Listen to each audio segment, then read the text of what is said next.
Tonight, I invite you to loosen your grip on the day that has passed, to sink softly into the folds of time, where marble columns stand tall against a sky heavy with thunder, and the quiet rustle of olive groves whispers secrets of forgotten ages.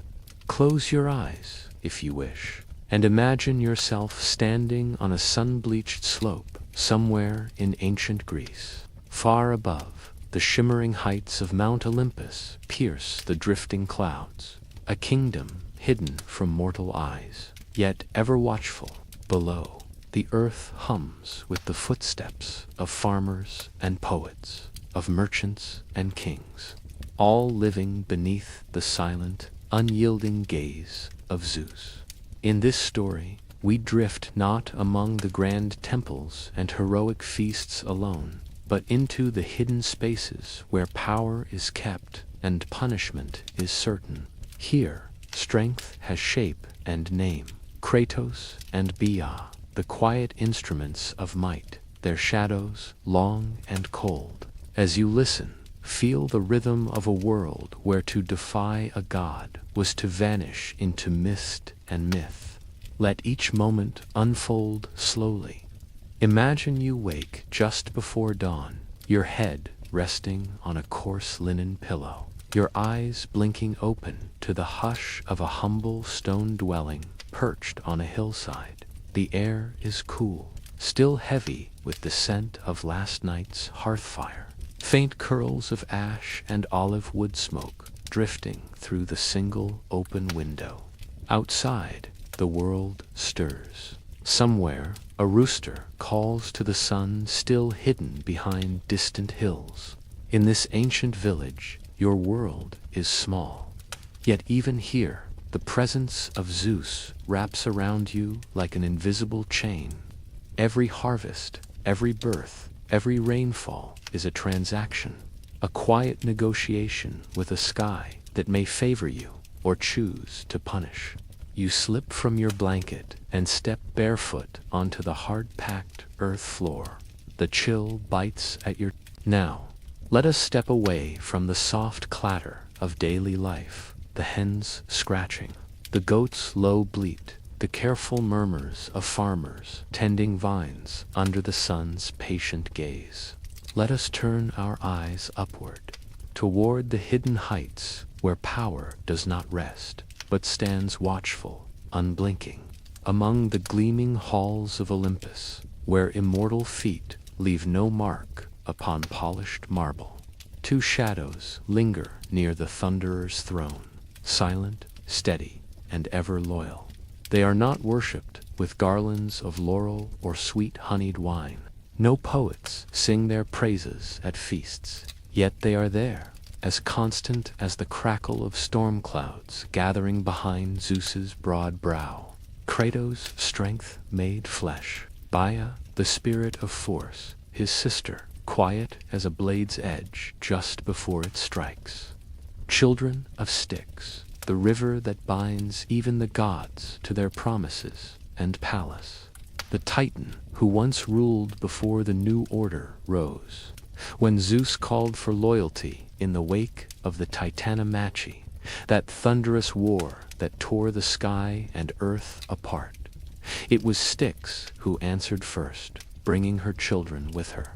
And so, strength and force stood by Zeus's side, as he forged his reign from lightning and oath. They did not flinch when their hands were called to bind the mighty Prometheus to cold rock and endless sky. They did not question when Hephaestus's chains burned hot on the anvil. They did not tremble when their master's voice cracked like a storm over the mountains.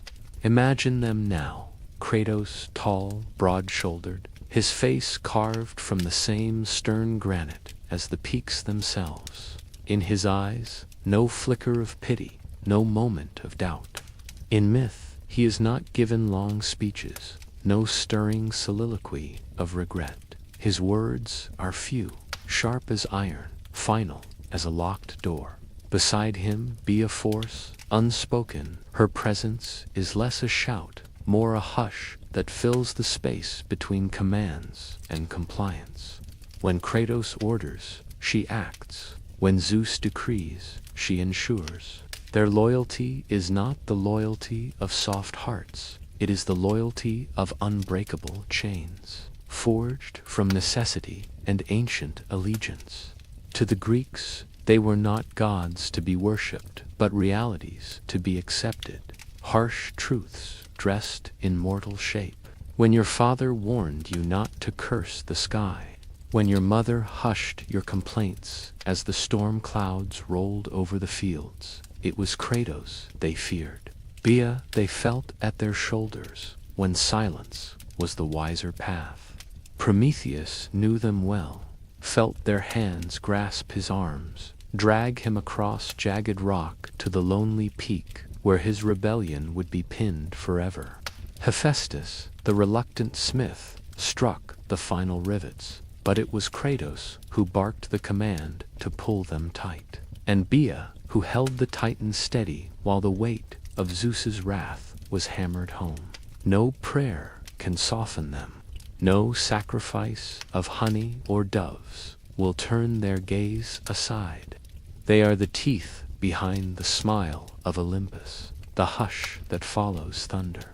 And yet, as you listen, do not fear them too deeply, for Kratos and Bia are part of the balance, a reminder that even among the immortals, order must be kept by force when trust alone falters.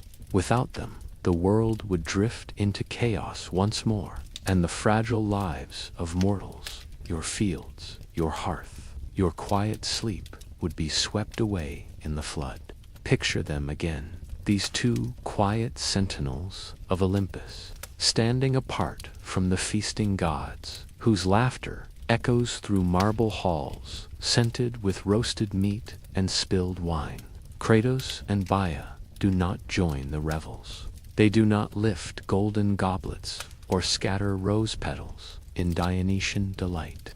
Instead, they stand in the shadow of Zeus's great throne, unmoving, the stillness in the room when laughter dies away. Some poets whispered that when Kratos passed, lesser gods lowered their eyes, not from hatred, but from the uncomfortable reminder that strength, when summoned, has no softness left to share. And Bia, she who holds her silence like a blade sheathed just beneath the skin, needed no words to be understood. Her presence alone was a promise that no order would go unfulfilled, no chain left unfastened. If you could stand at the foot of Olympus, far below the golden palaces, among wind-swept pines and the rattle of cypress branches, you might feel them, even there, as a hush before the thunder breaks. For their reach does not stop at the cloud-wreathed gates. It drifts down, woven into stories told beside flickering hearths. It travels on the lips of old men who mutter warnings to reckless boys. It lives in the eyes of mothers who hush their daughters before they speak too freely of storms and defiance. Long ago, when the Titanomachy roared across heaven and earth, the world split open under the clash of titans and Olympians. Mountains cracked, seas boiled, and the sky itself trembled with the cries of a world being torn from the old order and bound to the new. And when the final clash faded, it was not only Zeus's thunderbolt that crowned him ruler of all, but also the unwavering loyalty of Kratos and Bia, who chained rebellion where it dared to linger. In the great tragedy of Prometheus Bound, they appear only briefly, yet their presence echoes through every line of that cold mountain scene. Hephaestus, with his hammer and forge-scorched hands, soft-hearted enough to pity Prometheus, hesitates before locking the final shackle. But Kratos does not hesitate.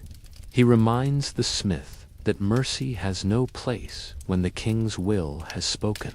Each rivet driven into Titan flesh is not simply iron, but the embodiment of Zeus's word made unbreakable. It is this unyielding aspect that makes them so quietly fearsome, and strangely comforting too. For in their rigid obedience lies a certainty mortals can lean upon. So long as Kratos and Bia stand guard, the cosmos remains in its proper shape. The sun rises when Helios calls it forth. The seasons turn at Demeter's bidding. Fire remains a blessing, not a threat, so long as no one dares to steal it again. And so, each time you pour oil at a simple household altar, each time you murmur a prayer to keep your roof unstruck by Zeus's wayward lightning, you are also acknowledging them, the silent watchers who ensure that the world you know does not unravel in the night.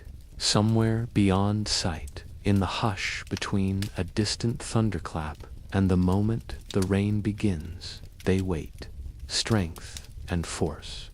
Siblings born of oath-bound rivers and old Titan blood, forever keeping the king's promise alive. So rest a moment longer here in their shadow, feeling how order hums beneath the chaos of storms. How chains hold fast where rebellion once roared. How Kratos and Bia stand eternal in a world shaped by thunder and fear.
Imagine, if you will, a mountain at the very edge of the known world.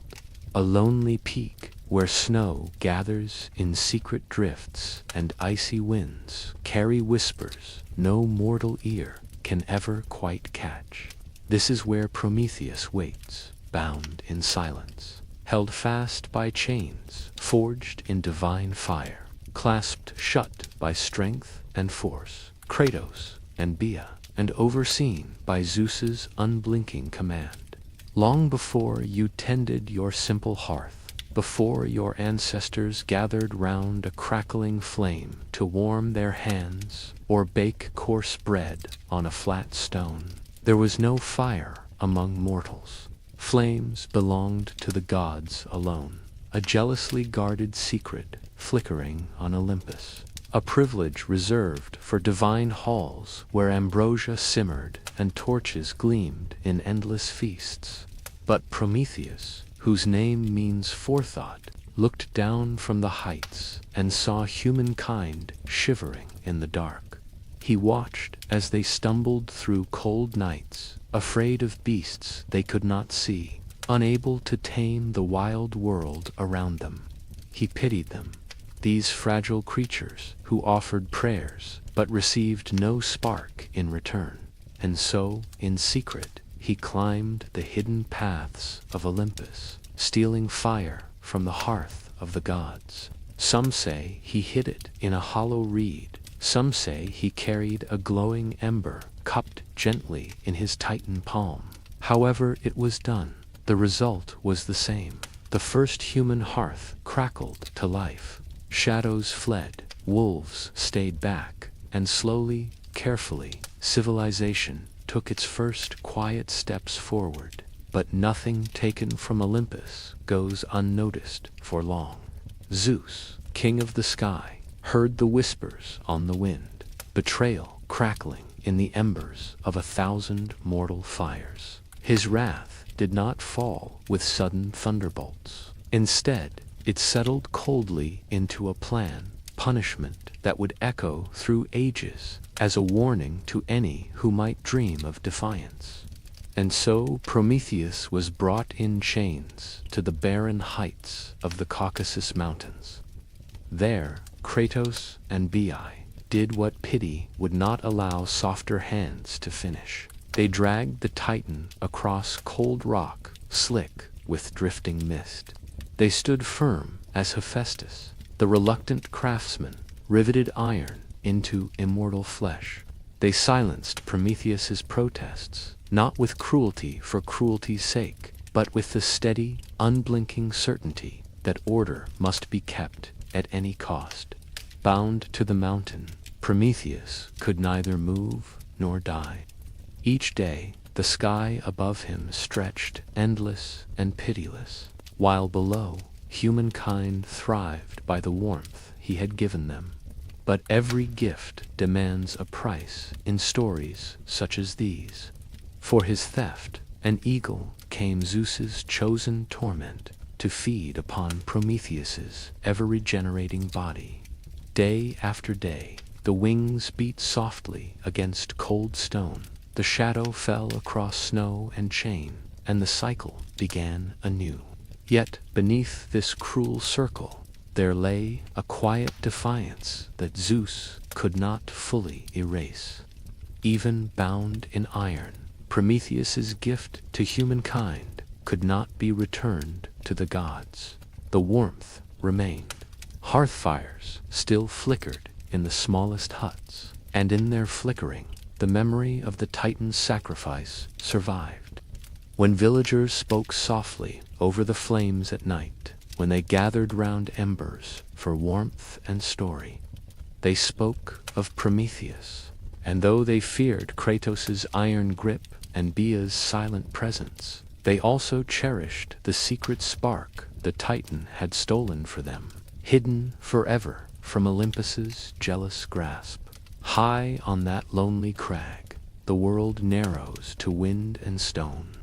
Prometheus, once a Titan who stood shoulder to shoulder with the oldest forces of the earth, now lies pinned like a stubborn root beneath a boulder. The cold mountain mist curls around him at dawn and dusk, clinging to his battered shape as the seasons wheel endlessly above. Sometimes, they say, when the wind is just right, his voice drifts down the slopes, not cries of pain alone, but words woven with fragments of foresight and riddles that echo in the ears of those who dare to listen. For Prometheus, even in chains, holds secrets. He knows that Zeus's reign, forged by thunder and held by Kratos's unyielding grip, is not forever. Somewhere, far down the coiling path of time, change will come, though whether by cunning strength or some quiet unraveling, none can say for certain. It is this quiet flicker of rebellion, burning at the heart of Prometheus's torment, that sets his punishment apart. The Greeks understood well that chains could bind the body, but never silence every whisper of dissent. And so Kratos's iron, Bia's force, the relentless eagle's wings, all these were reminders that order is never without cost. Beneath Olympus's bright halls, a hidden economy of fear and strength hums like a low note under the songs of feasts and victories. Below the mountain, far from the harsh winds that strip bark from the few stubborn trees, mortals gather at their hearths. The flames that Prometheus gifted dance on simple logs, olive, pine, cypress, cracked open by careful hands and fed by the breath of farmers and shepherds. Each flicker is a soft defiance, a small, trembling statement that they too hold a spark that does not belong to the gods. And still, above them, the mountain stands. Kratos' work endures. Bia's silence lingers. The eagle circles, descends, departs, only to return again as the sun rises and falls.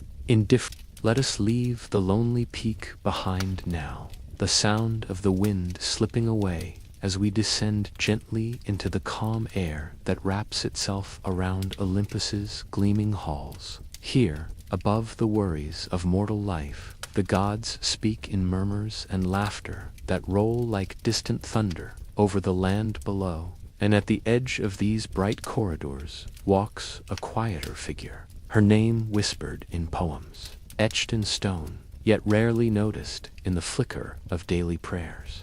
Her name is Nike, victory given shape and wings, a sister to Kratos and Bia, born of the river Styx's unwavering loyalty. Nike does not bind or strike or hold. She drifts just behind Zeus's throne, a reminder that strength and force alone are blunt tools without triumph to polish their edge. To the Greeks, Nike was not merely a winged woman gliding through marble friezes. She was the hush that settles after battle when the last spear falls. She was the gentle swell of pride in a general's chest as he returned home draped in garlands and oaths of thanks, where Kratos' grip could crush defiance. Nike's soft touch lifted the hearts of armies, stitched banners with hope, and crowned the victors who fought beneath Olympus's favor. If you listen carefully, you might hear her wings, not the harsh beating of an eagle's hunt, but the soft brush of feathers stirring air that tastes of laurel leaves and bronze dust. She flits from camp to camp, battlefield to quiet council hall, a promise that with loyalty and courage, triumph will not remain out of reach. Yet Nike, like her siblings, serves Zeus first. Her favor does not drift freely from mortal to mortal on the whims of ambition alone. It is bound by oath, by the same river that gave birth to strength and force. When the Titanomachy raged, when Titans hurled mountains and fire at the upstart Olympians, Nike's wings carried victory to Zeus's side. She was the secret breath of wind that turned arrows aside, the sudden swell of courage in the hearts of those who would hold the line just one moment longer. Imagine now an ancient city, marble colonnades gleaming in the heat of midday, dust rising from the trample of sandals, the soft chant of poets singing praise. At the city's highest point, a small temple waits in Nike's honor, not grand like the Parthenon or the sprawling sanctuaries of Zeus himself, but elegant, perched high so that her wings might brush the sky. Here, warriors, returning from distant campaigns, lay down wreaths and whisper gratitude that her presence rode with them through fear and chaos. To common folk, Nike's shadow was less visible than Zeus's thunder or Kratos' hush of punishment. Yet she moved among them all the same, in the proud tilt of a farmer's head when his field yielded more grain than expected, in the satisfied hush of a merchant whose risky voyage returned him safely with silks and stories. But victory always comes with a cost, for in the world the Greeks shaped with myth and memory, triumph is never free of consequence. One city's victory is another's ruin. A crown woven with olive leaves rests uneasily upon a head that must wonder how long the favor of Olympus will last. And so Nike remains near, a soft presence that can be felt but never grasped, her wings brushing the marble steps where Zeus sits surrounded by the cold certainty of Kratos and Bia. Where they enforce, she rewards. Where they bind, she lifts. Together, they hold the delicate balance of fear and hope, force and favor, punishment and praise. If you stand still in the hush before dawn, when the fields lie silvered in dew, and the cocks have not yet called the sun from its sleep, you might feel her there, Nika, her wings brushing lightly across the threshold between sleep and waking. She does not linger where crowds shout their praises too loudly, nor where kings boast too boldly of their triumphs. Instead, she drifts where the promise of victory trembles on the edge of doubt. In the stories that wound their way through marble porticos and sun-baked courtyards, Nike's presence often arrived not at the clashing of swords, but at the quiet moment just before, when a single heartbeat could decide which shield would shatter, which line would hold, to the hoplite standing shield to shield in the press of a phalanx. Her breath was the courage that steadied his trembling legs, to the rower bent over his oar on the black waves of the Aegean. Her whisper was the wind that filled the sail when all seemed lost, and when battle fell silent, she alone could crown the living with wreaths of olive bay or laurel. In painted scenes on the walls of old pottery, you might see her perched on the outstretched hand of Athena, for wisdom and victory often walk side by side. Her wings, always open, never stay long in one place. She is both promise and warning that what is gained today may slip away tomorrow, if the will of Olympus turns. In the humbler corners of the Greek world, where stone villages crouch beside the patient sea, Nike's name was not always spoken aloud. Instead, her presence drifted through quiet gestures, a sprig of fresh olive left at a wayside shrine, a silent prayer murmured before a foot race, a small statue placed at the stern of a fishing boat that must brave the fickle moods of Poseidon's waves.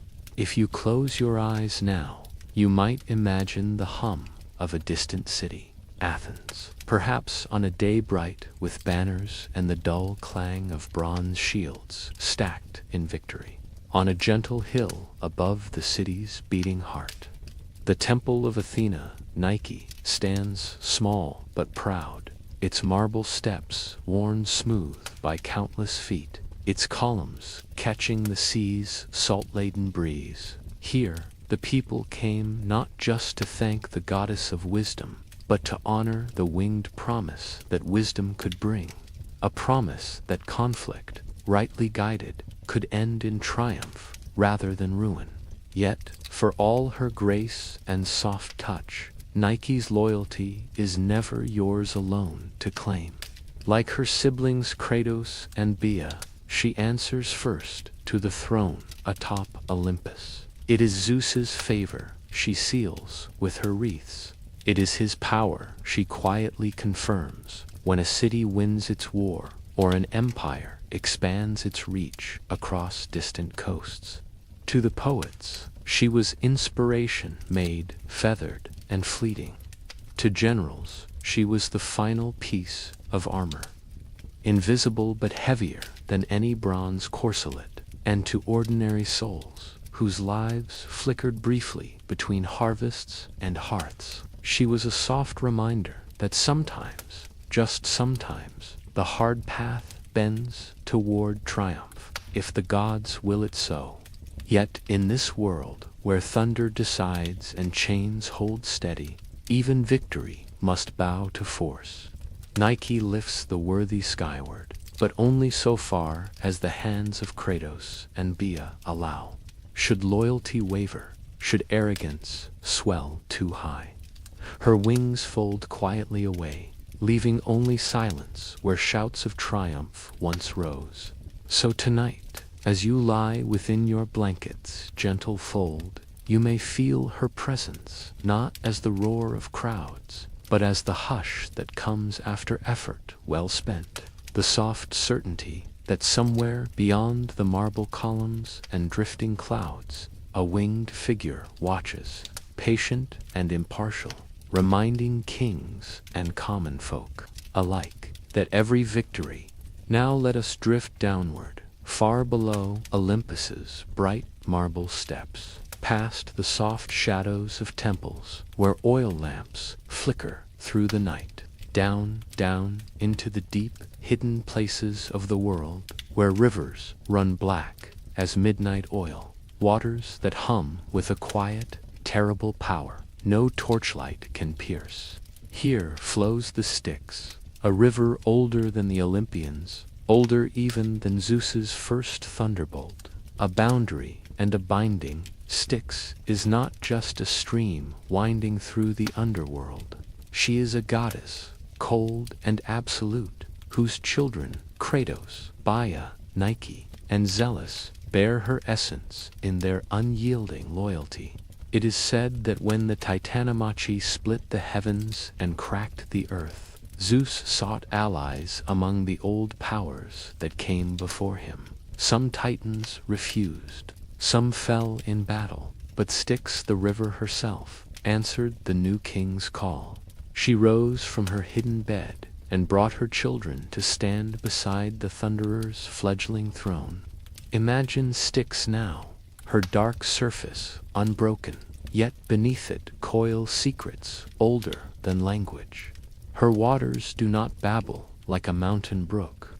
They do not dance in sunlight like mortal rivers. They move in silence, heavy and slow, carrying whispers of the oaths sworn above them. For in this world of myth, promises are not mere words. A vow sworn by the Styx carries weight enough to bind even Zeus himself. Should an immortal break that oath, should a god speak falsely with Styx's name upon his tongue, the punishment is swift and severe. For 9 long years, the liar must lie voiceless, breathless, shut out from the councils of the gods, a ghost in marble halls where no welcome waits. This ancient fear gave Styx her power, a cold certainty that even the highest must bow before truth when her name is spoken. She is the hidden iron in Zeus's rule, the hush that follows every promise made on Olympus. When Kratos clasps a chain shut, when Baia's silent presence stills all protest, they do so not with brute force alone, but with the quiet authority of their mother's vow. In distant villages, where her name is only half remembered, some say that Styx's waters seep through cracks in hidden caves, cold and bitter to the tongue, tasting faintly of stone and secrets. No mortal dared drink from her current, for to swallow a mouthful of Styx was to invite ruin, to bind your own breath to truths you might wish you'd never spoken. Yet still, her gifts endure. In the soft hush before dawn, when you whisper a promise to yourself, to return home, to mend a rift, to keep a secret safe, somewhere in the deep folds of old memory, the Styx stirs, not to punish, but to remind that loyalty is not only fear, but choice, a quiet strength flowing unseen beneath words. And so tonight, as you listen, remember that Kratos' iron hand and Baia's steady hush were not born of cruelty alone. They were shaped by a mother whose waters remind all who rule, even gods crowned with thunder, that power must be bound by something deeper than force, that a promise kept is stronger than marble, and an oath sworn true hums in the silence like a hidden current beneath the world. Listen more closely, if you can, to the hush where the Styx flows, far beneath the marble temples, the fields of mortal toil, the soft crackle of Prometheus's stolen fire. Down here, the world is quiet and cold, where the living do not linger, a place for shadows and promises too heavy to carry in the sunlight. To the Greeks, the Styx was more than water. It was the chill that settles at the edge of truth, the fine thread that stitched together power and trust.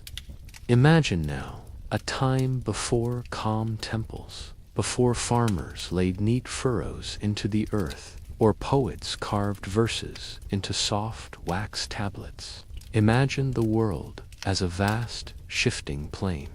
Mountains not yet settled where they stand, seas still restless with the breath of old, wild titans. The air hums with a promise of order, yet chaos rattles beneath every stone. This was the age of the Titanomachy, the great war that split the sky from the earth, a clash so vast that even the stars, it was said, paused in their cold drifting to watch. At its heart rose Zeus, youngest son of Kronos, the Titan who devoured his own children to keep his throne from trembling. Freed from his father's belly by cunning and quiet alliances, Zeus gathered siblings and bold promises like flint and dry grass.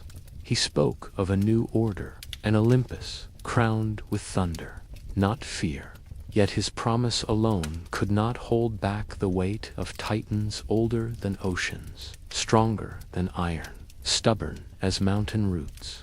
In that moment of reckoning, Zeus turned to those whose loyalty was bound not by charm or threats, but by the hush of Styx's vow. And so came the river goddess herself, black current flowing through the cracks of the world, to stand beside him, her children at her heels. Kratos and Bia, strength and force, stood as living walls at Zeus's side, never flinching when the earth cracked under the Titan's rage.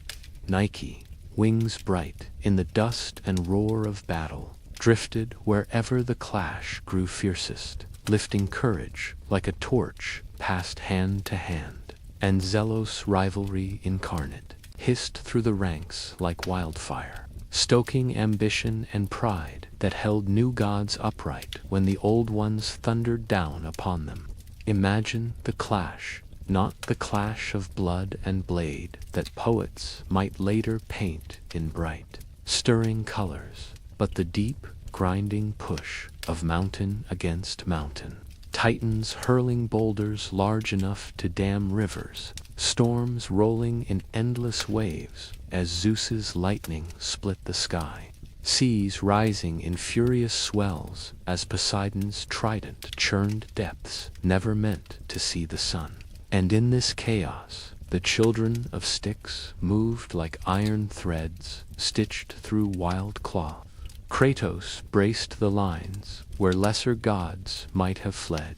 Bia pressed forward when doubt threatened to seep into the cracks of courage. Nike drifted overhead, a hush of wings, reminding each god who fought that the promise of victory hovered close. If they did not break, it was not a short war.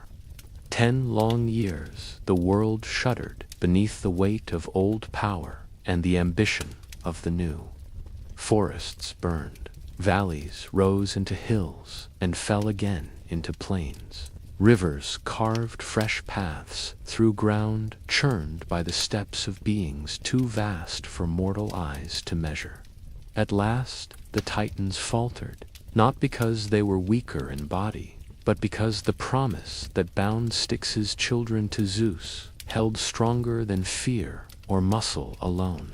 They chained the fallen, one by one, Prometheus's kin, Atlas, with shoulders wide enough to shoulder the sky itself, Kronos, the devourer, brought low by the sun he thought forever lost. When the final roar faded, the world settled into new shapes. Olympus crowned in cloud and marble, the Titans cast down into Tartarus's echoing darkness, Kratos and Bia standing silent in the hush that follows thunder. For mortals yet to be born, this war would become a myth, a soft echo folded into old stories told beside the warmth of a hearth. But for those who fought and bound and vowed, the Titanomachy was the furnace that forged the shape of things to come. It taught the gods that strength without loyalty is a crumbling wall, that force without promise is a blade turned inward, that even thunder needs iron chains and whispered oaths to hold fast. Listen a little longer, if you wish, to the thunder that never fully faded. In the hush between your own slow breaths, you might imagine what the earth felt when titans clashed with thunderers above the tree line, when mountains were unmade and rivers were forced to find new beds in the torn soil.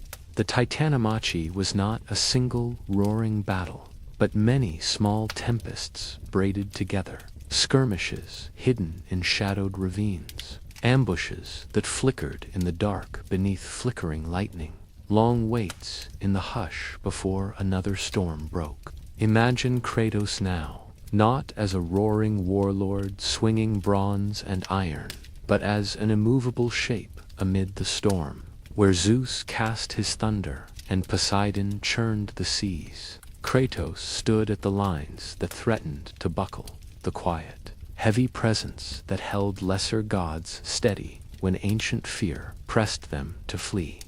In the swirl of storm winds and rolling earth, his hands were iron hinges on which the door of Olympus would either swing open or slam shut forever. Bia, force itself, moved beside him. Never a roar, always a push. At just the moment strength alone was not enough. She is there in the tightening of a grip on a spear, the hush of feet digging deeper into rocky ground, the way even a god might find new resolve in the simple knowledge that force stands quietly behind his shoulder. And above them, Nike drifted on the wind, her wings stirring the taste of laurel and dust. She settled where resolve wavered, a brush of victory at the corner of a trembling mind, a whisper that even against beings as old as ocean trenches, triumph could be coaxed closer with loyalty and courage bound together. The Titans, older than language, rose from caves and valleys that had not yet felt the plow. Their roars rolled through forests that would one day become olive groves and marble temples. They hurled whole mountains like stones, cracked the roots of the earth until the rivers changed their songs. And still, through it all, the children of Styx held the fragile promise of a new order together. The poets later sang of Zeus's thunderbolt, how it cracked open the night sky, how it blazed, bright as summer noon.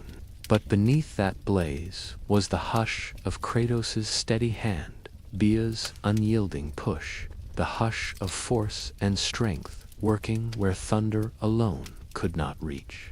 When the Titans fell, weary and broken by a war that no longer answered to their ancient certainty, it was Kratos and Bia who bound them. Iron rings forged in Hephaestus' fires, oaths murmured in the hush of Styx's cold flow. Atlas bent beneath the sky's wide weight. Prometheus's own chain waited quietly on the anvil. Kronos, who once swallowed time itself, silenced by a binding stronger than hunger or fear. The battlefield grew silent, dust drifting across broken stones, where once the world cracked open. In that silence, the new gods lifted their eyes to a sky that for the first time did not tremble in fear of Titans. Olympus rose, bright and terrible, its marble crowns built on the hush beneath thunder. Imagine now that the dust of the Titanomachy has barely settled. The new gods sit upon their marble thrones. Zeus's lightning hums softly above the peaks of Olympus. The rivers run new paths, carrying away the last echoes of the Titans' roars. Mortals have begun to whisper their first timid prayers upward, hoping the new order will keep the old wildness at bay. Yet the earth remembers. Deep beneath the olive roots and the marble columns rising under bright sun, Gaia, the ancient earth herself, feels the iron bindings pressing her Titan children into Tartarus's cold gloom. She feels the hush of Kratos' chains, the hush that pins Prometheus, Atlas, Kronos, her own sons. And in her deep, endless patience, a new thought stirs, like roots pushing up through stone. And so the giants come forth, not titans, but born of the earth's old heart, massive and wild, shapes of raw stone and tangled roots, hair bristling like pine forests, voices rumbling like landslides down mountainsides. They rise where the cracks in the world still breathe hot from volcanoes and hidden rifts, places where the old wildness waits for an unguarded moment. The Gigantomachy, the Giants' War, is not so long as the Titanomachy, but in many ways it is sharper, a reminder that no new order stands unchallenged forever. The giants do not come with oaths or promises. They rise with stones torn from cliff faces, with burning branches plucked from forested slopes. They roar at Olympus, not with ancient claim, but with raw hunger to tear marble down and let wild soil swallow the polished steps of the gods. And again, Zeus calls upon the hush beneath his thunder. Kratos and Bia stand ready, unblinking in the cold dawn before the clash. Nike circles overhead, wings brushing the dust of broken hills, reminding the gods who watch from behind high walls that victory is never granted, only kept through unbroken loyalty. Some say the clash of giants and Olympians tore the edge of heaven once more. Trees splintered like dry twigs beneath giant feet. Rivers turned black with ash as mountains cracked open, bleeding molten rock into the sea. In the hush between roars, the gods gathered. Athena, spear bright and eyes cold as moonlight. Heracles, mortal-born yet woven into the gods' line by fate and Zeus's hidden design. But even heroes and war gods do not stand alone. It is Kratos and Bia who hold the lines that must not break, their presence a simple, silent barrier, where the giants surge up slopes, slick with rain and fallen stone. Kratos braces lesser gods, whose courage flickers under the giants' thunderous bellow. Where one god falters, Bia presses close, her force not a shout, but an unyielding push to hold the wall. And high above, Nike glides on the shifting winds, trailing hope like a whisper of laurel leaves drifting down upon battered bronze helms. Each time the giants claw closer to Olympus's bright gates, the hush of force, strength, rivalry, and victory binds the gods tighter than marble ever could. At last, the giants fall. Some are buried beneath landslides of rock and soil, mountains raised over their restless shapes. Some sink into the sea, their cries bubbling away into salt and silence. And some, the poets say, still shift in uneasy dreams beneath the crust of the world, their anger rising sometimes in the rumble of earthquakes. A reminder that the old wildness is never gone, only sleeping. When the last bellow fades, the hush returns. The gods stand once more unchallenged, Olympus gleaming under cloud-swept sky, and Kratos, Bia, Nike, the children of Styx, stand a little closer to Zeus's throne, their silent loyalty more precious than ever. A whisper that reminds even the thunderer that force and oaths together hold the fragile line between order and the chaos waiting just beneath the soil. Stay here a moment longer in the hush between thunder and trembling earth. Listen to the way the old poets told it, that the Gigantomachy was not just a war, but a rumble beneath every hill, a memory stitched into the roots of every pine that clings stubbornly to a crumbling slope. When the giants rose, they did not come all at once, but in slow, restless waves, like old tree stumps cracking open under frost, or boulders splitting as rainwater creeps through hidden seams. Gaia's anger did not roar outright. It hummed at first, a tremor beneath the feet of shepherds on lonely hillsides, a soft quake that rattled amphorae on dusty storeroom shelves. The earth itself stretched and cracked, as if trying to loosen the marble crown Zeus had pressed onto it. And so the giants stirred, shapes half stone, half fruit, half memory of the world, before thrones and columns. Some rose where mountains had split under old storms. Some clambered up from hidden ravines, thick with brambles and the scent of damp churning soil. Their voices, when they gathered, rolled across plains like distant thunder, but deeper, older, carrying the hush of Gaia's buried heartbeat. Mortals felt their presence, even if they never glimpsed a single massive shape.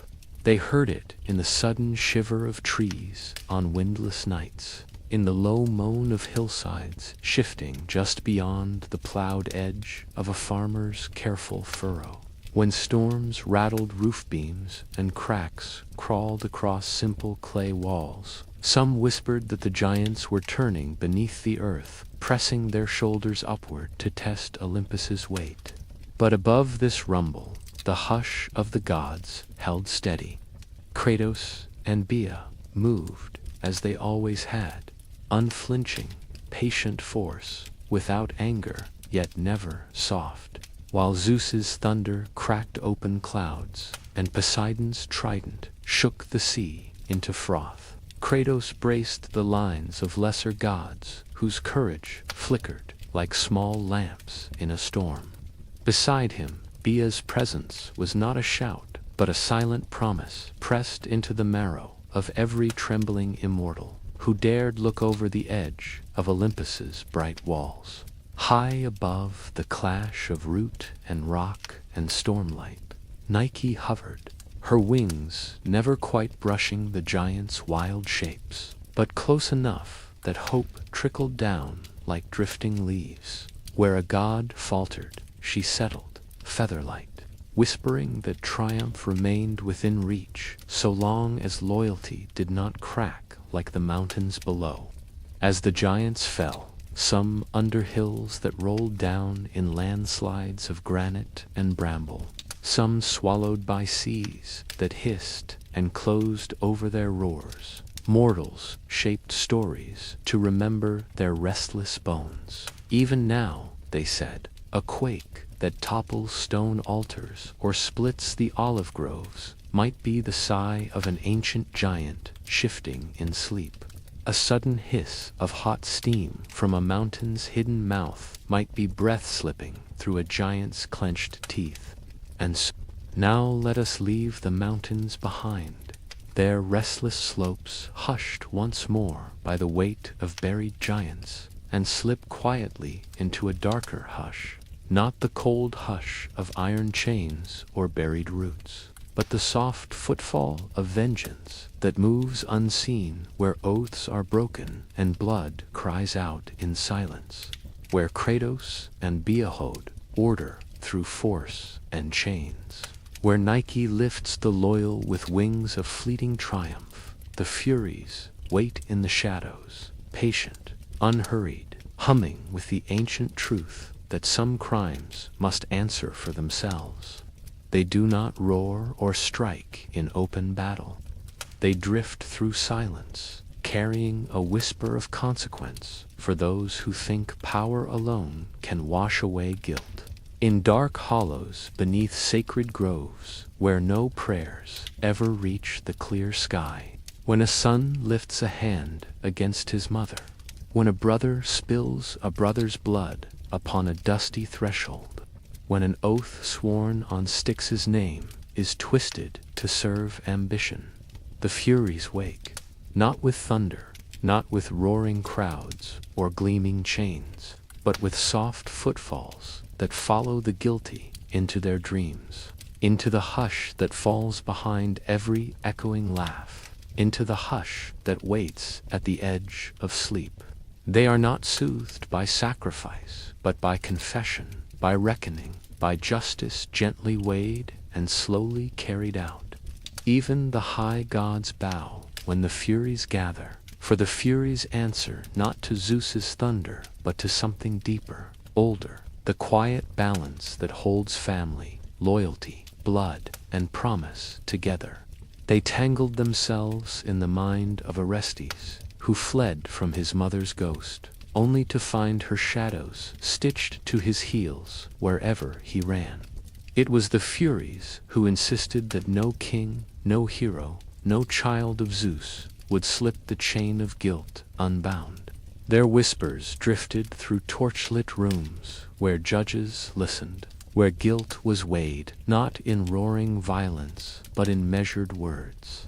The Furies weave a final thread, the promise that even power must bow before the quiet voice of consequence. Their footsteps might not echo in a marble temple at midday, yet at night, when the last embers of the hearth gave off a low sigh, people felt the quiet truth of their presence. In a village pressed close to forest's edge, an old woman might hush a restless child with a soft warning. Mind your words, mind your hands, for the Erinyes listen when no one else does. A murderer might wash his stained hands in the cold stream at dawn, yet feel the invisible sting of serpent hair brushing his shoulders, the hush of feet trailing him across hillsides he once roamed freely. Unlike Kratos, whose strength pressed rebellion into chains, or Bia, whose force braced trembling knees in battle, the Furies wielded no blade of bronze or iron. Their weapon was time, patient, soft-footed time that tangled guilt into restless dreams, knotted secrets into half-whispered confessions that spilled out under moonlight when the burden grew too heavy to bear alone.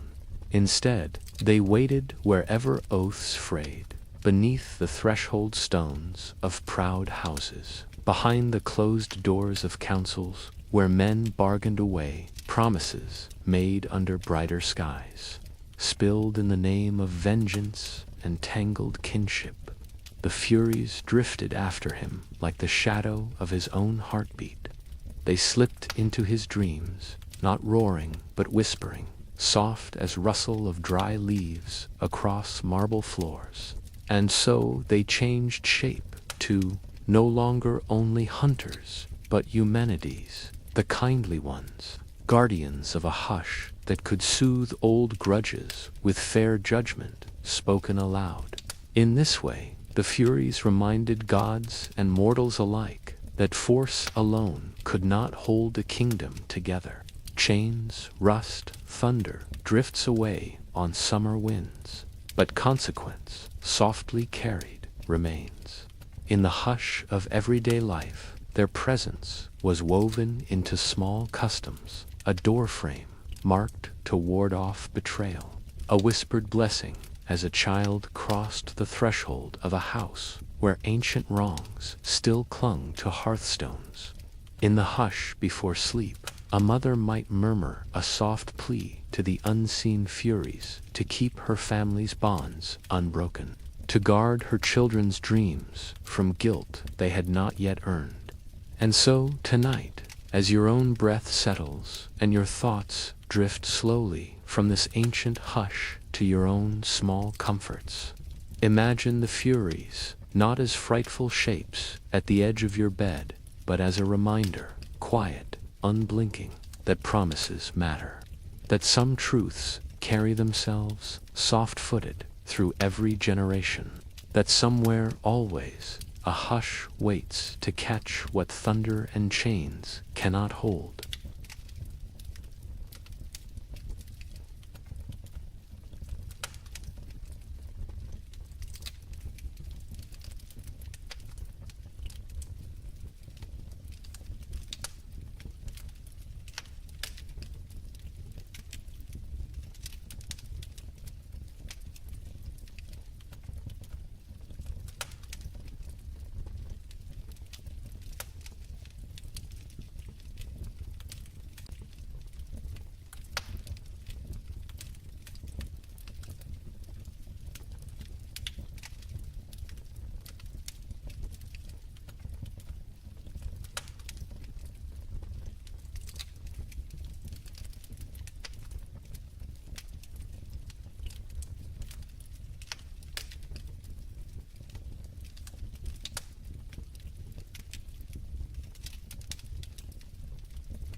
Now, from the shadows where the Furies drift like soft-footed ghosts, let us step into another kind of hush, one that does not hunt the hidden crime alone, but watches the swelling shape of pride, the quiet hunger for too much. Her name is Nemesis, and though her name has survived into your modern tongue as punishment alone, the Greeks knew her as something more delicate: balance, the hush that answers excess with a subtle correction, as certain as a scale settling after its last weight is placed. Nemesis is not thunder or chain or serpent hair whispering in the night. She does not drag the guilty through stony halls or bind them to icy mountains. Instead, she stands at the edge of triumph and ambition, a quiet shape, half seen, half felt, a presence that reminds you that no mortal should reach too high without offering something back to the hush beneath the stars. In old stories, Nemesis moves gently through moments when humans forget the softness of humility. She watches the victor who lifts his head too far above the crowd, the proud hero whose name is spoken too many times under festival garlands. She watches kings who forget their clay feet when the golden cups are raised too high. When she moves, she does not shatter crowns or crumble temples in a single blow. Instead, she plants the quiet seed of consequence, a slight turn of fate, a gentle nudge that topples an empire's highest stone with the brush of a fingertip. No roar, no thunder, only the hush that follows when applause dies and a proud heart realizes it must bow again to the world's patient balance. The Greeks understood her presence in their daily lives too.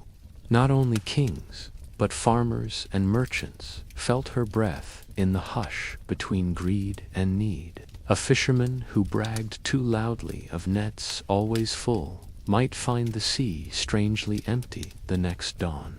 A merchant who pressed his scales too boldly might find the road home unexpectedly rough, the path washed out by a quiet, punishing storm. Some temples held small altars to Nemesis, not grand marble halls, but humble stones where a single sprig of laurel or a sliver of bread might be left behind as a whispered promise to stay within one's measure. To the poets, she was sometimes winged, like Nike, but where Nike lifted the deserving skyward, Nemesis pulled gently downward, reminding all that the ground is never far away. And in the hush of old myths, she sometimes worked alongside the Furies, quiet sisters in the same dim corridors where blood and pride twist into knots that must be unknotted. Softly but surely, if the Furies were the hush that waited after crime, Nemesis was the hush that came before, a caution before arrogance bloomed too wide, before triumph forgot its roots. Even the gods, wrapped in thunder and force, knew her well.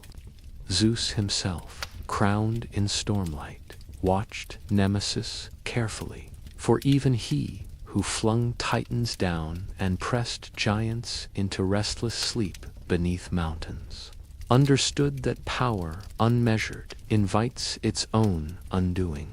He did not worship Nemesis, but he respected her hush, the soft pressure of balance that kept Olympus standing tall without tipping too far into ruin. So tonight, as your breath drifts steady in the darkness, imagine Nemesis not as wrath, but as the soft hand that levels a tilted cup, the hush that catches your loftiest dreams and reminds them they are better for having roots in the quiet soil below. A whisper that too much, left unchecked, topples itself, and that somewhere, beyond the marble halls and old mythic names, balance waits with patient eyes. Stay here a little longer in this hush where Nemesis drifts, not a roar, not a chain, not a storm, breaking mountains apart, but a breath between a boast and its gentle correction. In old Greece, her presence felt closer than marble temples or thunder rolling over distant hills. She was not a god who demanded grand shrines of gold. She preferred small offerings, a coin pressed into earth beneath an olive tree, a whispered promise to keep one's share modest, one's name spoken with care. Two villagers, whose fields stretched dusty and thin under a fierce sun. Nemesis was a quiet boundary between hunger and greed. A shepherd who claimed too loudly that his flock would double each season might wake to find wolves at the edge of his pastures, not because Nemesis wished ruin, but because she reminded all who live close to the soil that nature has her own hush, her own measure, her own balance that asks respect in return. In bustling port towns, where merchants haggled over amphorae of oil and fragrant spice, Nemesis walked unseen between scales and ledgers. A man who tipped his weights to claim more than his honest share might find the next storm crueler than the last. The winds whispering reminders that the sea too holds a hush of balance no cunning bargain can bribe. Among kings and warriors, her touch was sharper, but still soft-footed. She did not strike with thunderbolts. That was Zeus's domain.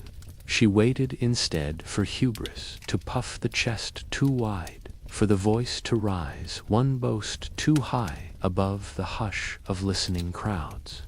And then she moved, a twist of fate, a slip of footing, a loyal ally's quiet betrayal. A spear glancing not off bronze, but striking where pride left an opening. Poets sometimes called her Adrastia, she from whom none can escape. Yet there was no terror in her steps, only the hush that reminds all things what shape they must keep to stand upright. In painted vases she appears serene, a woman calm-faced, holding a measuring rod, sometimes a bridle, sometimes a small wheel to show that what rolls too fast must slow. If you were to stand before her modest altar, perhaps tucked in the shadow of a larger temple to Zeus, you would find no grand marble statue, maybe just a simple stone, worn by time and the touch of quiet hands. Here a passing traveler might leave a sprig of rosemary, a nod that he knew his fortune was only partly his own. Here a mother might murmur a prayer that her children's future grow strong, but not so wild that Nemesis must trim it back with a soft, unseen hand. She moved through the hearth, to the hush at the family table, when a father's voice grew too proud of harvests won, when a son's stories of hunting foxes and wild goats grew too sharp-edged with bravado. Somewhere in the flicker of the fire, her hush reminded them that every mouthful eaten tonight must be repaid tomorrow, with honest labor under an honest sky. Even the gods, bright with power, could feel her hush coil around their shining deeds.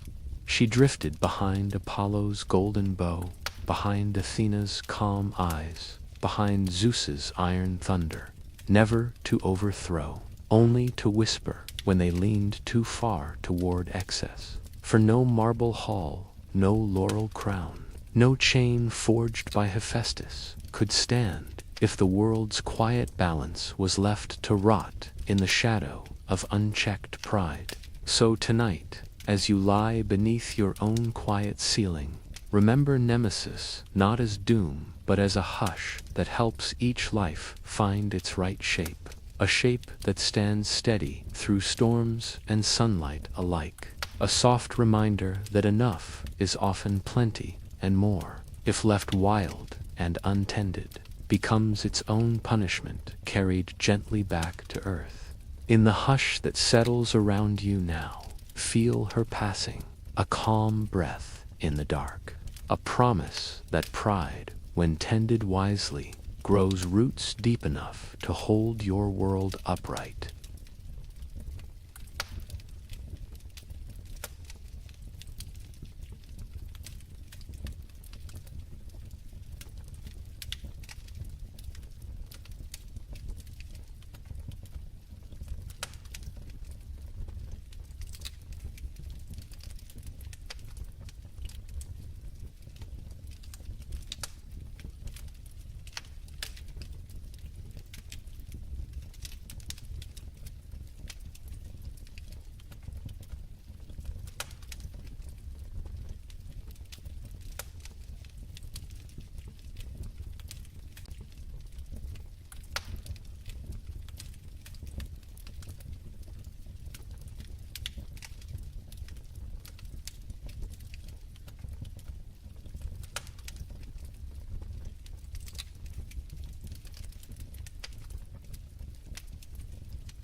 Now drift with me away from fields and quiet thresholds and into the warm, dim hush of a forge hidden on Olympus's slopes, or deep beneath a smoking volcano where stone chambers pulse red with breath and sweat.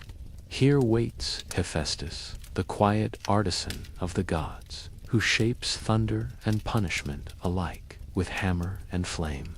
Unlike Kratos and Bia, whose strength and force come from the hush of unbending will, Hephaestus's power is softer, the steady hush of metal under hammer, the soft hiss of water when hot iron is plunged into its cooling bath.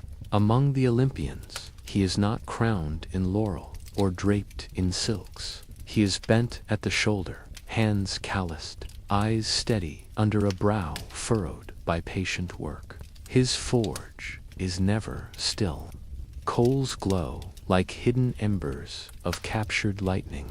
Sparks leap up and die away in the darkness like fleeting stars. On an anvil blackened by centuries of work, Hephaestus shapes gifts and bindings alike, shields that shimmer in moonlight, delicate jewelry for goddesses who whisper soft requests at the edges of his chamber, and, when Zeus demands it, chains meant to silence defiance forever. It was Hephaestus who forged the chains that bound Prometheus to the lonely crag, where Kratos and Bia did what pity could not finish. His hammer shaped the iron that clamped around immortal wrists that hummed with Styx's hush of unbreakable promise. And though he struck each blow as ordered, the old poets say his hands did not move eagerly. For Hephaestus knew the hush of force could be cruel when wielded too bluntly. He too knew what it meant to fall. Thrown from Olympus once, cast down through the blue sky for daring to stand too close to a quarrel between Zeus and Hera, Hephaestus landed in the hush of crashing waves and rocky shores. Some say the sea foam caught him. Some say the island's soft sands broke his fall. But from that fall, he rose with a limp that never quite healed, a reminder that even divine hands can be bent and scarred by those they serve. Yet he returned when called, not for Zeus alone, but for his own quiet pride in craft, for the hush of iron that hums beneath thunder, the shape that holds wild power in check. In his forge, no one shouts, no boisterous feasts break the steady rhythm of hammer on metal. Only the soft crackle of coals, the hiss of quenching water, the hush of the gods' secrets hidden in bronze and gold. Mortals loved him differently than they did Zeus's thunder or Athena's sharp wisdom. To blacksmiths in smoky village sheds, Hephaestus was the steady hand behind every glowing horseshoe, every nail bent straight, every humble plowshare that turned dry soil under an honest sun. They whispered his name when the bellows blew red and sparks danced across their arms like bright insects at dusk. They knew that in every chain and blade and shining ornament there lies the hush of iron's soft promise, to bind, to protect, to hold fast what must not slip away. Even now, the old myths linger when a hammer strikes an anvil in the night, when iron sings in the hush between each measured blow. So tonight, as you breathe in the hush of your own warm room, imagine the forge's glow, sparks drifting up like fleeting stars before they fade back into the dark. Picture Hephaestus, patient and bent, but never broken, tending that steady fire, shaping thunder into something that can be held, punishment into something that binds, yet keeps the world's wild heart from tearing free. And know that in the hush of every chain, from Prometheus's lonely bonds to the iron that holds old titans down in the dark, there hums the soft, steady promise of a smith's careful hand. Stay a little longer by this quiet forge, where the hiss of cooling iron and the steady ring of hammer on anvil form a lullaby older than temples, older than thunder, older even than Olympus's first marble steps. In this hush, Hephaestus works alone, but never without purpose, each spark rising into the darkness like a fleeting thought before drifting back to ash. Picture the forge as the poets imagined it, deep in a hidden cavern, or tucked within the smoking mouth of a restless volcano. Its walls are streaked with soot and iron dust. Tools hang in patient rows, tongs and hammers, chisels worn smooth by centuries of careful hands. Here the hush is warm, not cold like Kratos's iron grip or Bia's forceful push. It is the hush of honest labor, the calm that comes when a shape takes form beneath steady, deliberate strikes. Even the other gods, bright and gleaming in their finery, respect this hush. They come with requests carried on polite whispers, a new shield for a hero's arm, a chariot wheel spun to carry dawn across the sky, a delicate clasp for a goddess's flowing hair. And when they leave, Hephaestus remains, sleeves dark with soot, beard brushed with ash, hands steady as ever. His craft is more than chains and weapons. It is the soft promise that iron, once bent and shaped with care, can hold wildness in check. His forge does not roar, it murmurs. The bellows breathe in and out like a living thing. The coals glow deep orange and gold, not harsh and glaring, but warm as dusk settling over a quiet hillside. To mortals, Hephaestus was a distant god, yet close in ways the bright thunderer could never be. The blacksmith pounding out a blade beneath a thatched roof knew the hush of iron by heart.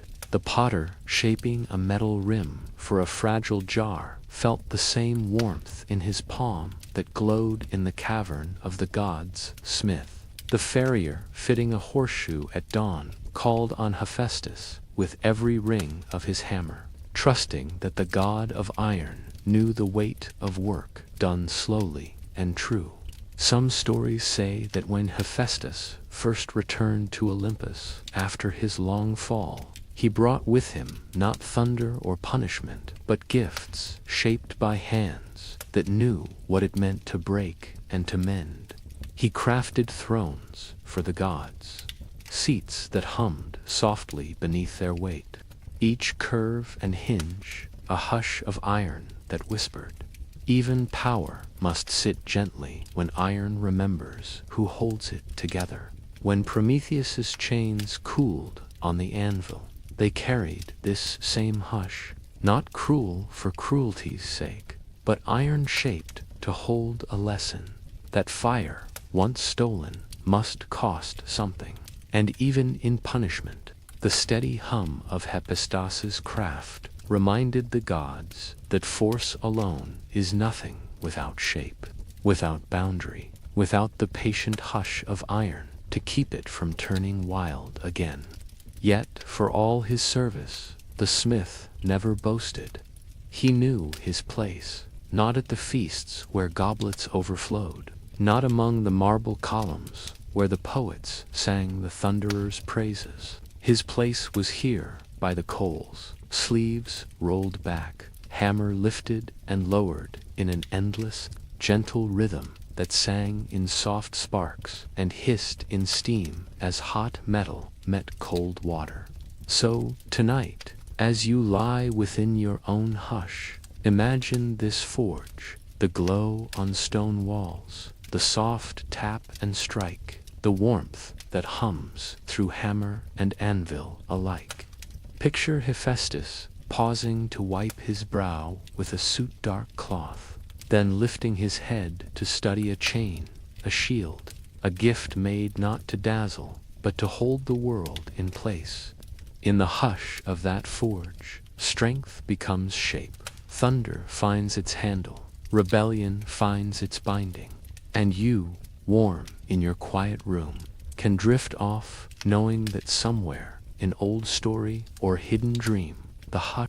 Now let us walk softly into another kind of chain, one that clangs not with iron links but rolls with the hush of stone against rough earth, echoing endlessly beneath a patient sky. Here waits Sisyphus, king of clever words, trickster of the underworld, whose defiance earned him a punishment quieter than thunder, yet heavier than any chain Hephaestus could forge.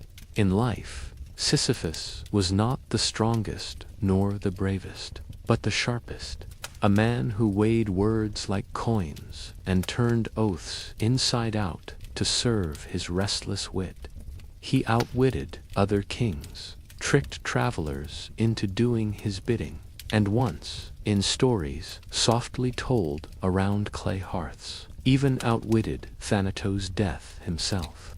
They say when death came for Sisyphus, the king welcomed him with feigned courtesy and smooth promises. He offered a seat, a cup of wine, a chance to rest his weary bones beside the palace hearth. But beneath that warmth was a snare, iron chains hidden behind honeyed words, and so Sisyphus bound death, shackled him in plain sight, locking away the hush that follows every final breath. For a time, no one died. Soldiers fell on dusty battlefields, only to rise again, blinking under the harsh sun. Old women gasped in their sleep, only to wake with startled hearts still beating. The hush of ending, which keeps the world in balance, vanished. And even Zeus felt the weight of this imbalance pressing at the edges of his thunder. So death was freed, and Sisyphus was dragged down at last. Yet even then, he slipped the hush once more. He told Persephone that his body had not been properly buried, that his wife had neglected the rites. With gentle words and false regret, he convinced the Queen of Shadows to let him walk the world above again, only to linger in sunlight and fresh air, clinging to the hush of freedom with every breath. But Zeus, who forgave many things, could not let such cunning stand forever. For the world's hush depends on limits, and Sisyphus's tricks threaten the hush that separates the living from the dead, the oath from the lie, the hush that Kratos and Biagard with iron and force. And so, when the king was captured at last, he was bound not with bronze chains or burning thunder, but with a quiet, endless task. He was given a single stone, broad as a mill wheel, cold and rough beneath his scarred palms, and a hill that never quite surrendered its peak. Imagine him now, beneath a sky that never changes, his feet pressed into loose earth, his shoulders braced against the round, unyielding hush of that stone. He pushes upward, step by step, breath by breath. The stone rolls with soft grating, a whisper of weight against the slope. And when his arms strain, when sweat slides into his eyes and the summit nears, the stone slips from his grasp. Slowly, it rolls back down the hill's quiet spine, settling once more at his feet.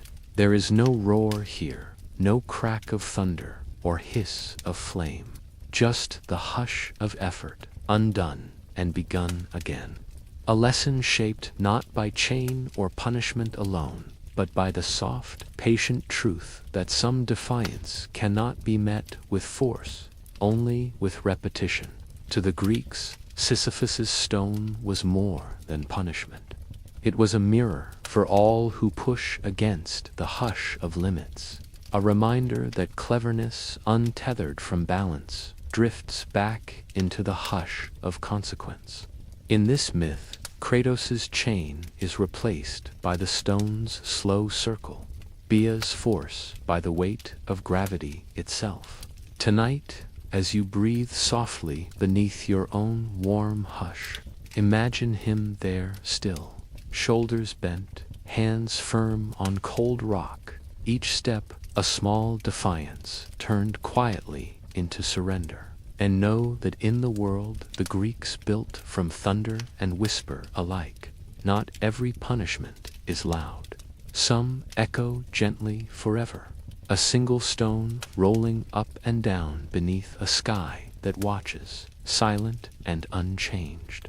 Linger here a while longer on this lonely slope where no grass takes root, no birds circle overhead, where the air hums not with thunder but with the slow scrape of stone over dry earth. Here Sisyphus labors in a hush deeper than any chain's cold bite, a hush shaped not by iron but by the patient turning of the world beneath his feet. Imagine his hands, roughened now by countless climbs, palms worn shiny where the stone's edges press against flesh. His tunic clings to his back, damp from effort that never knows rest. There are no guards to watch him, no Kratos to stand behind his shoulder, barking orders, no Baia to press him onward with an unspoken shove. His punishment is quieter than that, a pact struck with gravity and slope, the silent, unwavering rule that what is pushed must slip back when pride has spent itself. Each morning, or what passes for morning in this place where no sun rises or sets, Sisyphus curls his fingers around the cold curve of the stone's base. He braces his shoulder, digs his heels into dusty ground, and begins. At first, the climb feels almost light, the stone rolling obediently a few paces at a time. Hope flickers, brief and bitter. Perhaps today the peak will hold. Perhaps the hush will break. But the slope steepens. The stone leans against him like an old enemy leaning closer with every breath. The hush thickens, not cruel, not kind, only certain. And when the crest nears, when the stone trembles, as if it might settle into place, a breath of wind, a slip of gravel, and the hush reclaims it. Down it rolls, slow at first, then faster, the rumble muffled by centuries of repetition, until it settles once more at the hill's base. To the Greeks, this soft cycle was more than punishment. It was a mirror held up to mortal lives. They saw in Sisyphus's sweat and strained shoulders the endless tasks of their own days. Fields plowed and replowed. Harvests gathered only to be eaten and sown again. Water drawn from the well that must always be drawn again tomorrow. They knew, too, that cleverness, when it outruns humility, invites its own slow hush in return. Yet they did not despise Sisyphus. Some even pitied him. Some admired the stubborn flicker of defiance that lives in each climb. For in each push of the stone there is a spark of choice, the faint echo of the trickster who once bound death in iron chains and slipped free of the hush that waits for every living thing.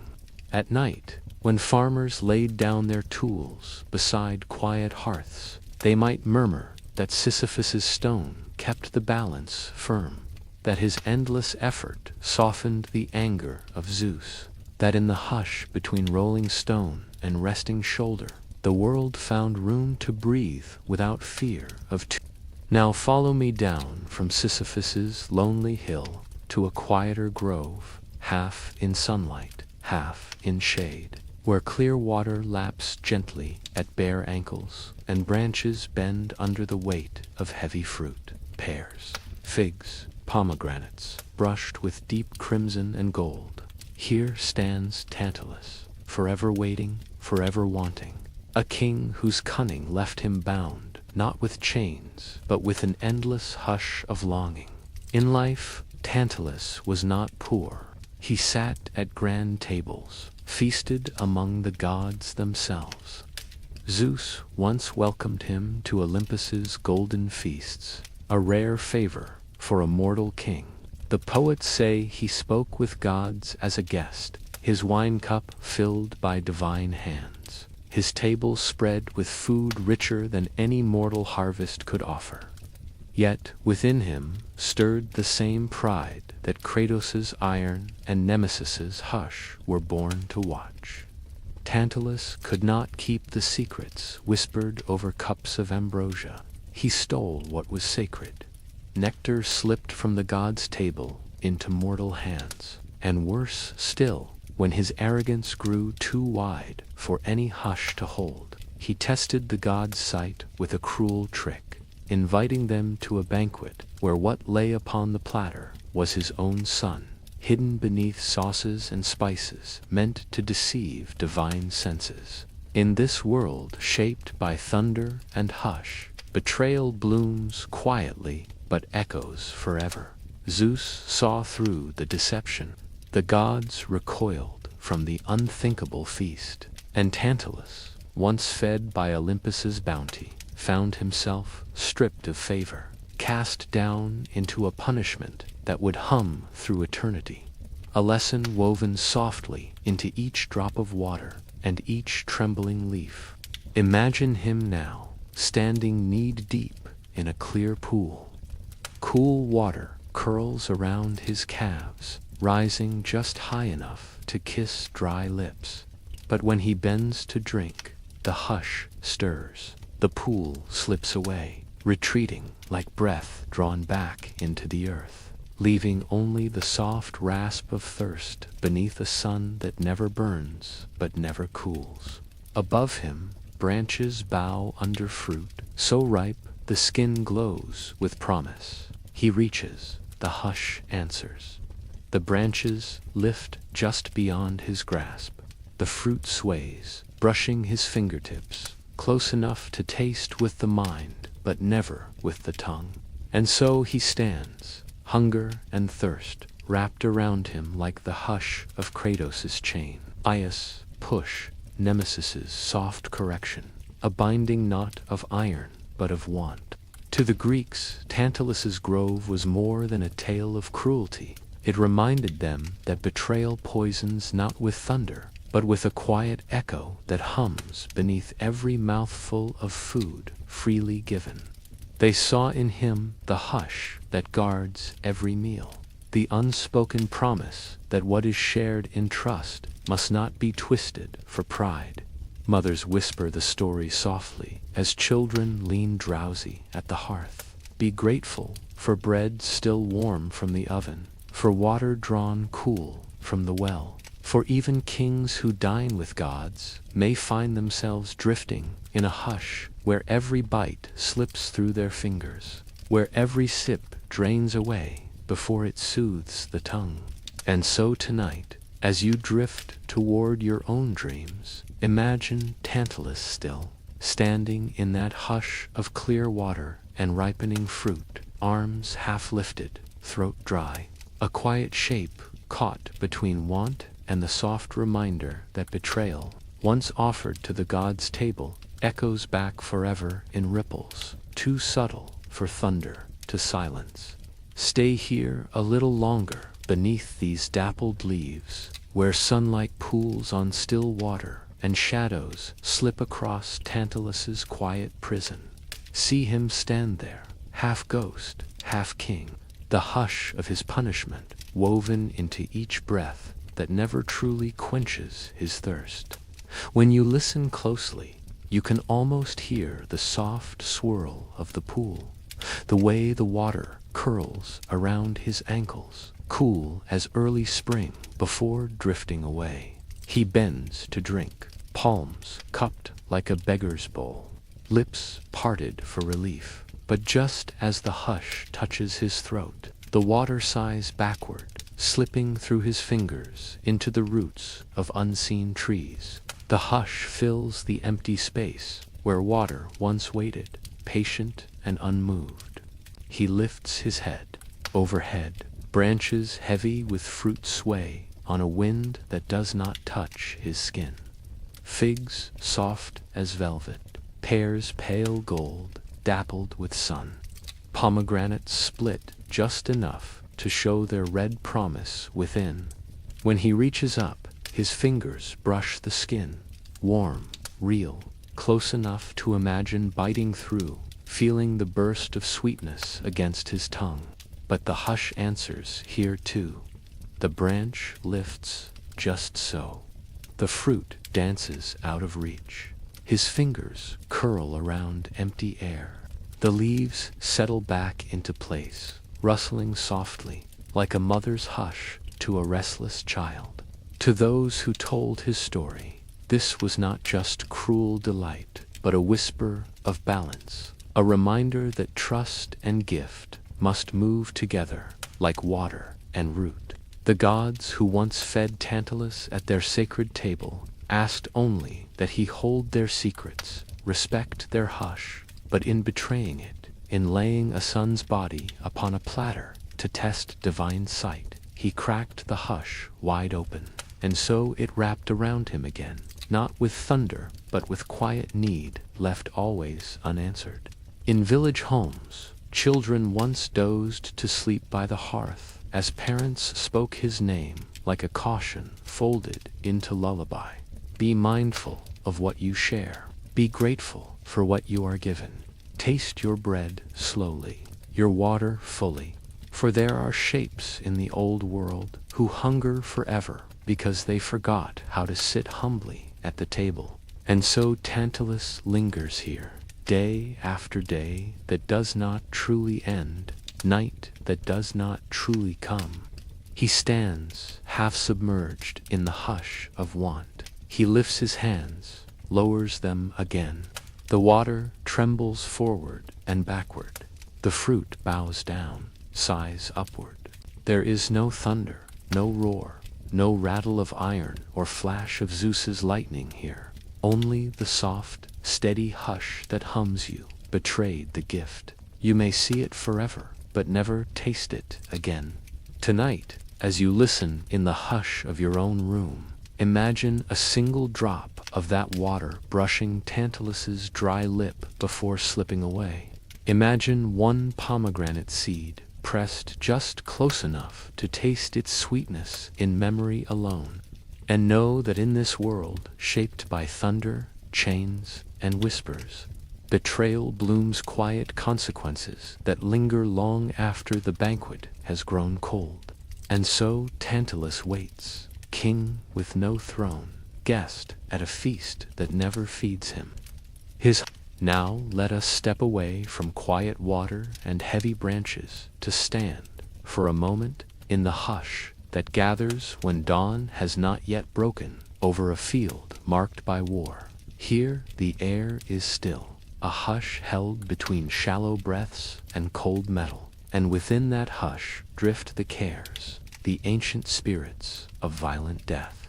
To the Greeks, the cares were not goddesses who ruled from marble halls. They did not dine with Zeus or brush shoulders with heroes in polished armor. They belonged to the hush that slips through cracks in shields, that hums along spear points before they strike bone, that settles over a battlefield like mist when the shouting stops and the dust hangs in the early light. They are not loud. They do not roar like thunder or shriek like harpies.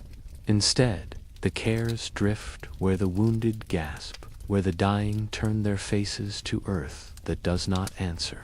They are the hush that follows a final heartbeat, not the soft hush of peaceful passing in a warm bed, but the sharper hush of life cut short by iron and ambition. In old poems, the cares were painted as shadows, with wings black as ravens' feathers. Some said their fingers dripped with the hush of spilled life, not described in harsh detail, but known in the way soldiers lowered their eyes when the word was spoken. They slipped through tents at night, brushing sleeping brows that would not wake again once dawn's horn sounded. They perched above phalanx walls when shields locked tight, when feet dug into trampled grass, waiting for the first clash to break the hush apart. Yet the cares were not only horror, they were balance too. The whisper that every choice to lift a blade carried a consequence, waiting quietly behind the swing. They drifted through stories told beside old campfires, where warriors checked their spearheads by the hush of flickering flame. Each man knew that somewhere among the ranks of clashing bronze, a shadow might be drifting already, brushing his shoulder with a hush that promised only silence. Kratos and Bia held force and strength in open daylight, pressing rebellion down with iron and chains. But the cares moved where force could not reach, in the space where courage faltered, where no chain could bind a blow once it was struck. Even Zeus, whose thunder cracked mountains apart, could not call them back once they had brushed a name in the hush before dawn. Picture them now, drifting through an old battlefield at first light. Shields lie overturned, spears thrust into the damp soil like fallen branches. Beneath the hush of waking birds, the cares move softly among the forms that do not rise again. There is no roar here, no wailing lament, only the hush that hums between the living and the ground that gently gathers what remains. To the Greeks, these spirits were a reminder that violence, once called forth, brings its own quiet watchers, that no cry for victory goes unanswered by the hush that follows every clash of blade on bronze. And so, when a mother pressed a charm into her son's palm before he left for war, when an old priest sprinkled cool water on a spear's point, they did so in the hope that the cares might drift past in silence, looking elsewhere for the hush they craved. Tonight, as you rest, far from shield walls and dark-winged shadows, remember that the cares are not here to wake you, but to remind you. Even thunder and chain, even the hush of unbreakable oaths, must bow to the soft balance that violence carves out for itself. In every story of glory and bright armor, a hush waits behind the noise, a hush that drifts quiet as a final breath across a field where dawn will come, soft and patient, whether the battle rages or the world stands still. Stay here a moment longer, among the hush of broken shields and damp grass, where the dawn has yet to push its first soft gold across the world. Feel how the air holds its breath, how even the wind pauses as it moves through shattered spears and dented helms, left behind in the night's uneasy quiet. In the hush between footfalls, the cares drift, patient shapes that know when the time has come to gather what war always leaves behind. In the old myths, they were sisters, not beautiful, not cruel, but necessary. Wings darker than crows, eyes clear as midnight pools. When poets spoke their names by hearth or campfire, the words fell low and careful, as if to name them too boldly was to invite them closer. Some believed they were born from the same hush that shapes night itself, older than the bright armor of heroes, older even than Zeus's thunder. For every roar of battle, every clash of bronze on bronze, there must come a hush that gathers the breath that was lost. The cares are that hush given form. When soldiers stood in tight ranks before a charge, eyes flicking left and right to find the courage that trembles at the edge of fear, they might glimpse something at the corner of vision, a shadow slipping between spear tips, a whisper of wings in the hush that hangs between heartbeat and command. They knew then that some would not return to see olive groves heavy with fruit, children running barefoot through dust, wives lifting lamps to guide them home. To mothers who watched their sons march away, the cares were not demons alone. They were the hush that made prayers necessary. A mother's hush at the door before dawn, a soft hand pressed to a helmet's cheek strap, the breath held as hoofbeats faded. In that hush lived hope that the cares might drift past in mercy, that their wings might fold quietly over distant fields and not circle back with whispers of a son's name woven into the hush of burial rites. Even kings, who gathered armies with promises of bright glory, felt the hush of the cares drift behind their banners, for they knew that no matter how bright a spear point gleamed in sunlight, no matter how many prayers lifted to Zeus for thunderous favor, the cares lingered at the far edge of victory, waiting to gather what all battles spill into the waiting earth. Some storytellers said the cares did not delight in blood, nor did they hunger for pain. They were the balance that force alone could not control, the hush that teaches that power wielded with pride must answer to the quiet breath that leaves a warrior's chest when the clash has ended. In the hush that follows a battle, you can almost hear them, the soft brush of wings among grass bent low, the whisper of sandals slipping across cold bronze. They lift no thunder, forge no chains. Let us leave behind the hush of spears resting in quiet fields, and step instead into the shaded doorways of old temples, places where the hush hums, not with wings or iron, but with breath and whispered words, woven into the dark folds of incense and flickering oil lamps. Here wait the oracles, the voices of Zeus's will made soft enough to slip into the minds of kings, warriors, and shepherds alike. Unlike Kratos's iron grip or Bia's unyielding force, Zeus's power stretched into the hush of thought, a power that held hearts and choices together by a promise half-glimpsed in riddles. In Delphi, where a cleft in the earth breathed strange vapors through cool rock, the Pythia sat cloaked in laurel and quiet awe. Mortals traveled dusty roads for weeks or months, carrying coins, goats, or golden bracelets as humble offerings.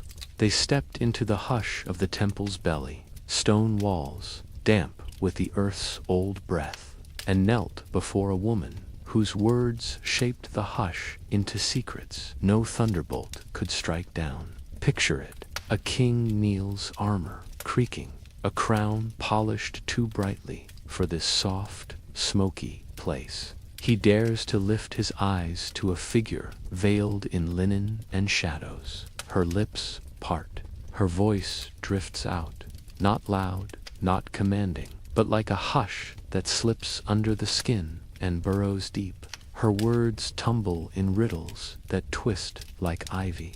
You will conquer if the sun stands still. Your home will stand if the snake sleeps beneath its root. Beware the wooden wall that bleeds. No chain binds him here. No giant roars. No Kratos grips his shoulder. Yet in this hush, choices are forged as surely as Hephaestus shapes iron on his anvil. The king leaves, changed, carrying the hush within him, reshaping armies, treaties, the lives of thousands, because one soft riddle hums behind his every waking thought. The Greeks knew that Zeus did not rule by thunder alone. His voice slipped through the hush of the oracles, drifting from Delphi to Dodona, where oak leaves whispered secrets in the wind. Priests and priestesses listened to that hush, to the sigh of branches, the tremble of leaves that touched no mortal hand, and turned the soft hush into truths that guided harvests and marriages, voyages across dark seas and wars waiting just beyond the horizon. For common folk, the oracles were a hush of hope, too. A shepherd whose flock grew thin beneath a restless sky might stand at a shrine's edge, murmuring questions. Will the rains return? Will my children see next spring? In return, he received no thunderbolt or iron bond, only a hush that left room for faith to grow where answers cannot be forced. This was Zeus's gentlest chain, the hush of possibility, wrapped in words that drift through the mind long after the temple gates close behind the questioner's steps, a promise that the world's chaos, thunderous and wild, might be held gently in place by a few soft words spoken in a hush too deep to see. And yet, the oracles reminded mortals too that knowledge carries its own hush of consequence. For many who came seeking certainty found only riddles that doubled back on themselves like a river's dark bend. A king who trusted too fiercely might fall because the hush hid truth in plain sight. A peasant who mistrusted every word might find his life drifting like a boat unmoored. Tonight, as you rest, picture that temple carved into a hillside of olive trees, its stones cool beneath drifting veils of smoke. Hear the hush of the Pythia's voice, not telling you what must be done, but reminding you that sometimes the softest whisper shapes more of the world than thunder or chain ever could. In this hush of sleep, know that even the strongest rule needs riddles too. A soft voice to drift through minds like yours, carrying possibility folded gently within the hush. Stay a little longer in this hush, where footsteps echo on cool temple stones, where distant voices murmur prayers behind drifting smoke.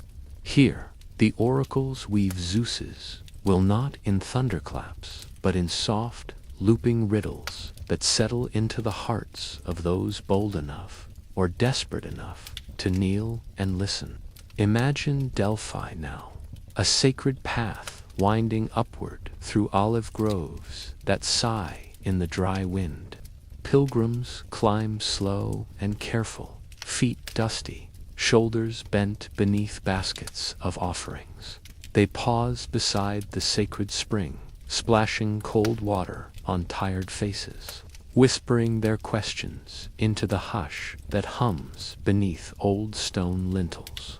Above them, the temple's columns catch the sun like quiet pillars of flame, rising to touch the sky where Zeus's eye drifts unseen.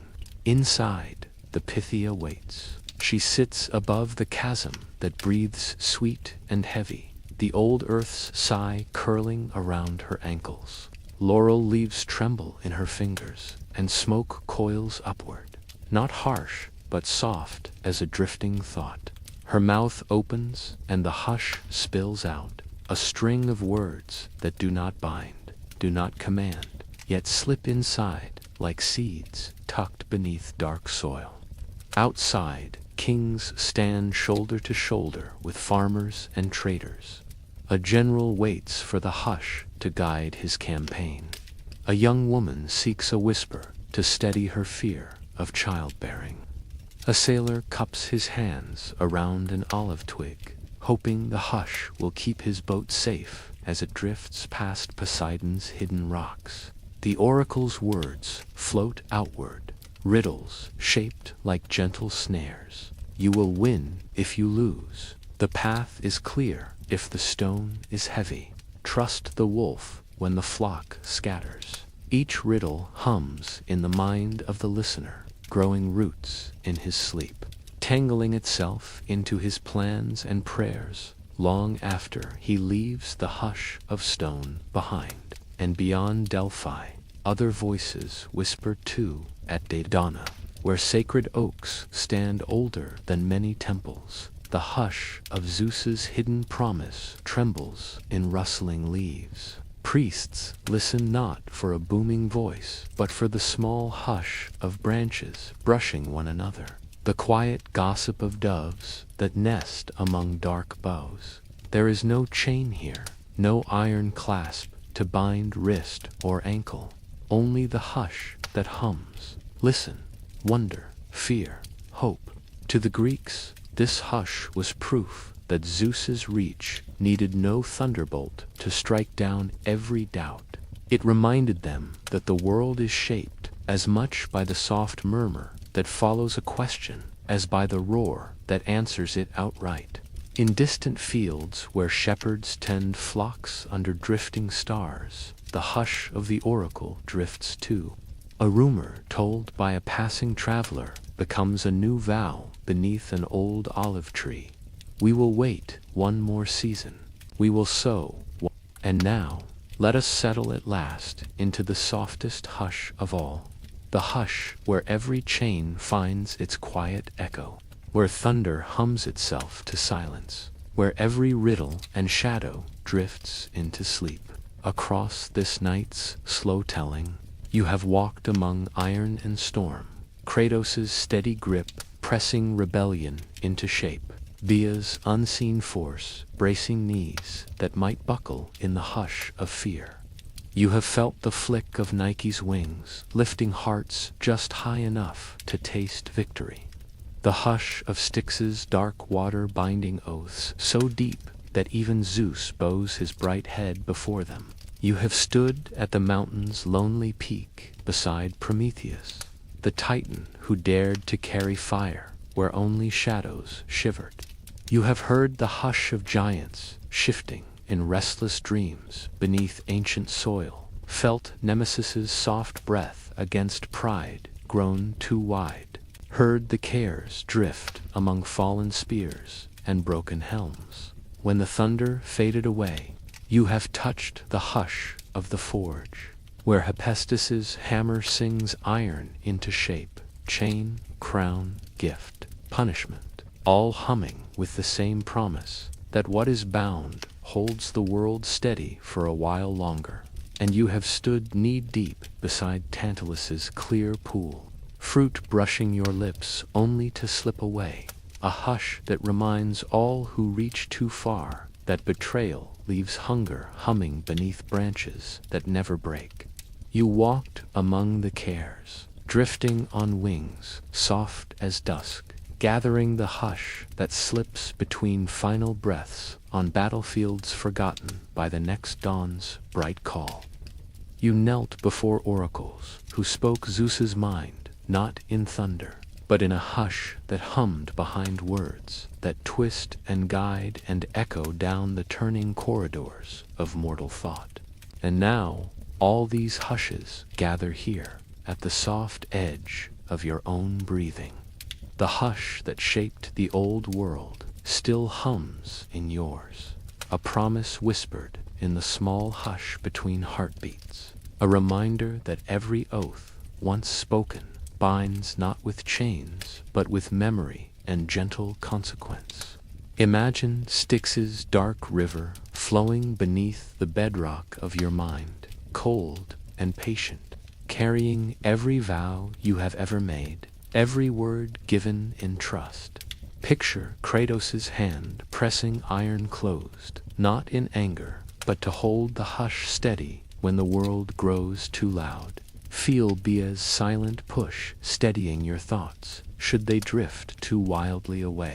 Sense Nike's faint wings brushing your dreams with promise that tomorrow the hush may lift you high enough to try again. And when pride swells or cunning strains against its bindings, Nemesis lingers near, not cruel, not harsh, but soft, reminding you that enough is often plenty. That balance, like hush, holds us upright when the wind blows harder than we expect. Even the Furies, drifting like shadows behind old mistakes, are here to ease the hush forward, patient hands gathering the frayed edges of what we owe each other and ourselves. Tonight, as your breath slows, you carry every hush with you, the hush of chain and thunder, the hush of quiet rivers and whispering groves, the hush of stone rolling up and down a hill beneath a patient sky. Rest now in this hush, deeper than thunder, softer than any chain, a hush older than fear and force, older than Zeus's bright crown, the hush that comes when the story folds back into itself, when questions find no need for answers, when all the promises made in fire and iron slip back into gentle dark, may this hush hold you steady through the drifting hours. May it soften each thought until your mind drifts clear as Styx's cold current. May you sleep, warm in your own simple vow, that when you wake, you will carry this hush within you, a promise shaped like a breath, gentle and unbroken. Stay just a little longer here, where the hush settles like dusk across an olive grove, where the last embers of old fires drift upward into night, too quiet to remember thunder's roar. Let the hush that has followed you through these old winding myths fold itself around your shoulders,